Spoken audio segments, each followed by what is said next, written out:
Austin's Proposition 1 supporters are changing up their campaign phone calls now that opponents labeled their original script misleading. The call references support from Austin's police chief, something he has not publicly given.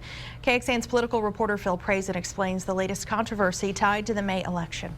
It is politics. There's no doubt about that. David Butts has more than 40 years of election experience in Austin. He says the campaign by Uber and Lyft supporters is one of the most misleading he's ever seen. An attitude that, we can just take any kernel of truth and then make it into, this giant statement. He says the latest example of deception is a campaign telephone call to the voters of Austin from the pro-Uber and Lyft Political Action Committee.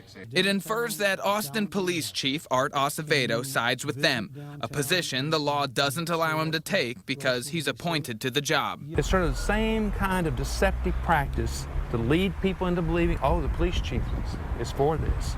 The police chief has never taken a position on this. At a press conference, Ride Sharing Works announced they have removed the reference to the police chief.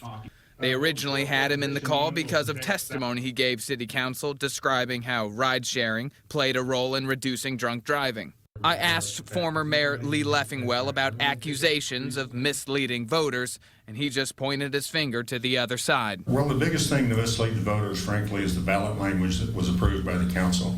I took those allegations back to David Butts. But could the language have been more clear? Yes, absolutely. I don't think it's a deliberate attempt to confuse people. Both sides expect more mudslinging to continue all the way up to the May 7th election. Phil Prazen, KXAN News. And before you go to the polls, you should make sure you know your position. If you are for Proposition 1, you agree with ride-sharing services like Uber and Lyft. If you are against Proposition 1, you agree with the City of Austin. Uber and Lyft want to do their own background checks and operate like they have been for the past year.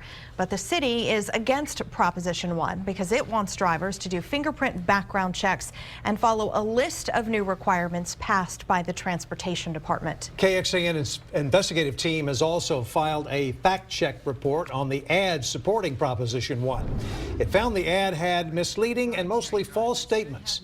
The report also breaks down the ballot language online. You can see the clear difference between a yes vote and a no vote.